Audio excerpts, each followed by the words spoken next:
السلام علیکم ورحمۃ اللہ وبرکاتہ۔ الحمدللہ وکفا وسلام علی عباد الذین اصطفیٰ وبعد۔ محترم ناظرین، اللہ رب العالمین کی طرف سے ایک نہایت ہی محترم اور مبارک مہینہ سایہ فگن ہونے والا ہے، آنے والا ہے، جو سراپا رحمت و برکت کا مہینہ ہے۔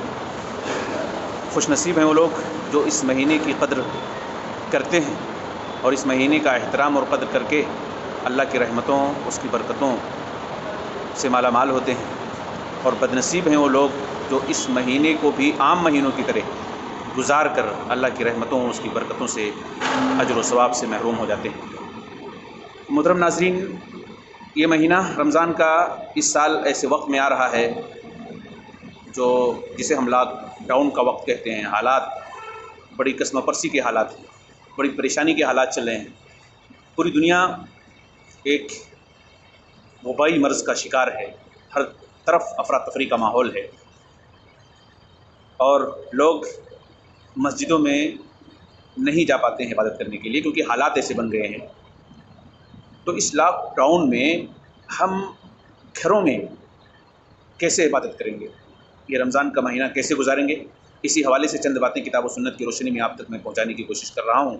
اللہ سے اس دعا کے ساتھ کہ وہ ہمیں حق، سچ اور صحیح بات کی توفیق دے اور ہم سب کو عمل کی توفیق دے۔ محترم حاضرین، جیسا کہ آپ کو معلوم ہے کہ یہ مہینہ رحمتوں کا مہینہ ہے، برکتوں کا مہینہ ہے، اجر و ثواب کا مہینہ ہے۔ اللہ کے نبی علیہ الصلوۃ والسلام فرماتے ہیں، بخاری کی روایت ہے، من صام رمضان ایمانا واحتسابا غفر له ما تقدم من ذنبه۔ جو شخص ایمان اور احتساب کے ساتھ اس مہینے کے روزے کو رکھے گا، اللہ اس کے ماقبل کے تمام گناہوں کو معاف فرما دے گا۔ تو گناہوں کی مغفرت کا مہینہ ہے جو آنے والا ہے چند دنوں میں۔ آئیے دیکھتے ہیں اس لاک ڈاؤن کے ایام میں اس مہینے کو ہم کیسے گزاریں۔ سب سے پہلے دیکھیں، جس طرح ابھی تک ہم اپنے گھروں میں ساری عبادتیں کرتے آئے ہیں، ویسے ہی رمضان کی عبادتیں بھی اپنے گھروں ہی میں رہ کر کے ہم کریں گے۔ اسی طریقے سے تراویح کی نماز کا سب سے بڑا مسئلہ ہوتا ہے رمضان میں۔ تو سب سے پہلے یہ جان لیں کہ تراویح کا وقت جو ہے وہ عشاء کی نماز سے لے کر کے شروع ہوتا ہے، اور فجر کے اذان کے ہونے کے وقت سے پہلے تک یہ ٹائم ہوتا ہے۔ یعنی عشاء کی نماز سے تراویح کا وقت شروع ہوتا ہے اور کب تک رہتا ہے؟ فجر کی اذان کے ہونے سے پہلے تک۔ تو اس بیچ میں آپ کو تراویح کی نماز پڑھنی ہے۔ آپ کیسے پڑھیں گے؟ آپ اکیلے پڑھیں یا گھر والوں کے ساتھ مل کر کے جماعت کے ساتھ پڑھیں، زیادہ بہتر رہے گا۔ ایک آدمی امام بنے جس کو قرآن سب سے زیادہ آتا ہے، باقی سارے لوگ اس کے پیچھے کھڑے ہوں۔ اگر کسی شخص کو قرآن یاد نہیں ہے تو قرآن لے کر کے بھی وہ پڑھا سکتا ہے، یا اگر کسی شخص کو قرآن کی کئی صورتیں یاد ہیں یا چند صورتیں یاد ہیں تو اتنی ہی صورتوں پر وہ اکتفا کر سکتا ہے۔ تو اس طرح سے نماز اپنے گھروں میں ادا کریں۔ اس کا وقت بہتر یہ ہے کہ انسان 2/3 گزرنے کے بعد پڑھے تو زیادہ بہتر ہے، 1/3 گزرنے کے بعد پڑھے تو بھی کوئی مسئلہ نہیں ہے، یا عشاء کے فوراً بعد پڑھ لے تو بھی کوئی مسئلہ نہیں ہے۔ اسی طریقے سے دیکھیں، اس لاک ڈاؤن میں ہمیں ایک چیز یہ بھی دیکھنی ہے کہ افطاری کے وقت میں بڑا گہما گہمی ہوگا۔ افطاری کے وقت میں لوگ سڑکوں پر نکلیں گے، خریداری وغیرہ کریں گے، تو احتیاط برتیں آپ۔ صرف ایک آدمی اس افطاری کا اہتمام کرے، گھر پر لے کر کے سامان آئے اور سب گھر میں بیٹھ کر کے ہی افطاری کریں، بغیر کسی بھیڑ جمع کیے ہوئے۔ آپ گھروں میں افطاری کریں، گھر والوں کے ساتھ کریں، اور اگر کسی کو افطاری کرانا آپ چاہتے ہیں تو یا تو افطاری کا سامان اس کے گھر پہ بھجوا دیں، یا پھر دوسری شکل یہ ہے کہ افطاری کے پیسے اس کو بھجوا دیں، افطاری کے پیسے بھجوا دیں، تو بھی انشاءاللہ آپ کو پورا کا پورا اجر و ثواب مل جائے گا۔ تو اس کا اہتمام کریں۔ اسی طریقے سے ایک بات یہ ہے کہ سارے لوگ روزہ رکھیں، سارے لوگ روزہ رکھیں۔ بغیر شرعی عذر کے روزہ چھوڑنا بہت بڑا گناہ ہے۔ اکبر الکبائر، کبیرہ گناہوں میں ایک بہت بڑا گناہ ہے۔ اکبر الکبائر، کبیرہ گناہوں میں ایک بہت بڑا گناہ ہے۔ اس لیے جو ہے آپ کوشش کریں کہ رمضان کے روزے پورے کے پورے رکھیں، اور یہ بہترین موقع ہے کہ گھروں میں رہتے ہوئے زیادہ بھوک و پیاس کا احساس نہیں ہوگا، آپ روزہ رکھ سکتے ہیں۔ بدقسمتی سے ہم دیکھتے ہیں کہ کچھ لوگ کیا کرتے ہیں، بہانہ تلاشتے ہیں، لاک ڈاؤن میں بہانہ تلاشتے ہیں کہ کوئی ایسا راستہ ہمیں اختیار کرنے کو مل جائے جس میں روزہ نہ رکھنا پڑے. آپ بتائیں کیا اس لاک ڈاؤن میں ہم نمازوں کا اہتمام نہیں کرتے ہیں, عبادتوں کا اہتمام نہیں کرتے ہیں, ذکر و اذکار کا اہتمام نہیں کرتے ہیں؟ ساری عبادتیں ہم گھر میں رہ کر کے کرتے ہیں, بس فرق یہ ہے کہ مسجد میں نہیں آتے. تو رمضان کے مہینے کی جو عبادتیں ہیں وہ بھی آپ گھر میں رہ کر کے دل جمعی کے ساتھ, خوش دلی کے ساتھ, اللہ کا خوف رکھتے ہوئے آپ کرنے کی کوشش کریں. بالکل بہانہ مت ڈھونڈیں کہ کاش کہ روزہ نہ رکھنا پڑے تو بہتر ہوتا. نہیں, یہ مسلمانوں کا کام نہیں ہے, یہ غیروں کا کام ہے, مسلمانوں کا کام نہیں ہے, یہ اغیار کا کام ہے. تو آپ بالکل بھی بہانہ تلاشیں نہیں. بہانہ تلاشیں گے آپ کی عبادتیں مجروح ہو جائیں گی, آپ کی عبادتوں کا آپ کو اجر و ثواب نہیں ملے گی.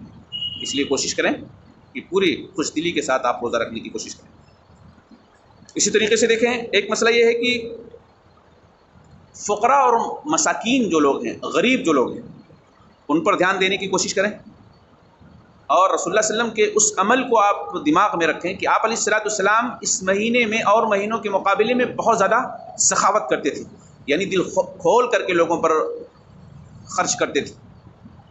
تو رسول اللہ صلی اللہ علیہ وسلم کی اس سنت پر عمل کرتے ہوئے, اسلام کے اس بہترین نصیحت پر عمل کرتے ہوئے, اللہ نے جس کو طاقت دیا ہے خرچ کرنے کی, اسے یقیناً خرچ کرنا چاہیے.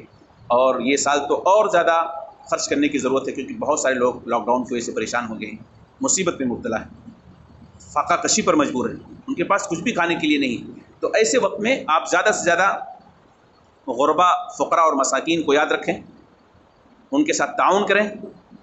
جو زکاتیں آپ بعد میں نکالتے تھے, ابھی نکال کر کے ان کے ساتھ تعاون کر سکتے ہیں, بالکل کرنا چاہیے, کیونکہ یہ امت مسلمہ کا فریضہ بھی ہے اور حالات کا تقاضا بھی ہے. اسی طریقے سے دیکھیں, بہت سارے سفرا حضرات, علماء حضرات اس مہینے میں سفر کرتے تھے مدرسوں کو چلانے کے لیے, بندوبست جو ہوتے تھے اس مہینے کے تعاون سے اسے اکٹھا کرنے کے لیے. لیکن حالات کچھ ایسے سامنے ہیں کہ وہ لوگ سفر نہیں کر سکتے ہیں. تو ایسے حالات میں ان کے ساتھ تعاون کیا جائے, ان کو پیسہ ان کے مدرسوں کو بھیج دیا جائے, یا جو بھی شکل اختیار کر کے پیسے ان مدرسوں تک پہنچا سکتے ہیں, آپ کو ضرور پہنچانا چاہیے. اسی طریقے سے دیکھیں, اس مہینے کے اندر وقت کا صحیح استعمال کریں, اس مہینے کے اندر وقت کا صحیح استعمال کریں. خوب زیادہ نیکیاں کرنے کے لیے کوشش کریں آپ, کیونکہ یہ پہلا موقع ہے کہ آپ کو گھر بیٹھ کر کے نیکیاں کمانے کا پوری طرح سے اللہ نے فرصت دیا ہے, موقع دیا ہے. تو واقعی اس موقع کو غنیمت جانیے. شاید آپ کی زندگی میں یہ موقع دوسری بار کبھی نہ آئے, اس لیے جتنا بھی ہو سکے آپ اذکار کریں, قرآن کی تلاوت کریں, تفسیر پڑھیں, آپ اسلامی بکس پڑھیں. اسلام کے بارے میں اگر آپ کو نالج ابھی تک نہیں رہا ہے تو ایک مہینے میں بہت سارا نالج آپ جمع کر سکتے ہیں, اکٹھا کر سکتے ہیں. تو کوشش کریں کہ آپ دینی معلومات حاصل کریں اس مہینے کے اندر, بہت فائدہ ہوگا آپ کے لیے. ان فیوچر مستقبل کے لیے آپ کو بہت بڑا فائدہ ہوگا. راہ عمل آپ کے لیے طے کرے گا اس مہینے میں اگر جو آپ سیکھیں گے. اسی طریقے سے اس مہینے میں دیکھیں شب قدر بھی آئے گی. شب قدر کی کتنی بڑی فضیلت ہے. اللہ کے نبی علیہ السلام فرماتے ہیں جو اس خیر سے محروم رہ گیا وہ ہر خیر سے محروم ہو گیا. یعنی شب قدر کو پا کر کے جس نے اپنے گناہوں کی معافی نہ کرا سکا اور خیر اور بھلائیوں کو اس مہینے میں نہ حاصل کر سکا تو وہ ساری خیر سے محروم ہو گیا. تو کوشش کریں, بہترین موقع ہے کہ آپ شب قدر کو بھی اس مہینے میں تلاشیں. اس کی جو تاریخیں ہیں آپ شب بیداری کریں, گھر والوں کے ساتھ شب بیداری کریں, اور اللہ سے دعا کریں کہ اللہ تعالیٰ اس مہینے کے اندر جو بھی خیر اور برکت ہیں, جو بھی سعادتیں رکھی ہیں, جو بھی نیکیاں رکھی ہیں, جو بھی اجر و ثواب ہیں, اللہ تعالیٰ ہم سب کو ان تمام نیکیوں سے سرفراز کرے. اس طرح سے آپ دعا بھی کرتے رہیں.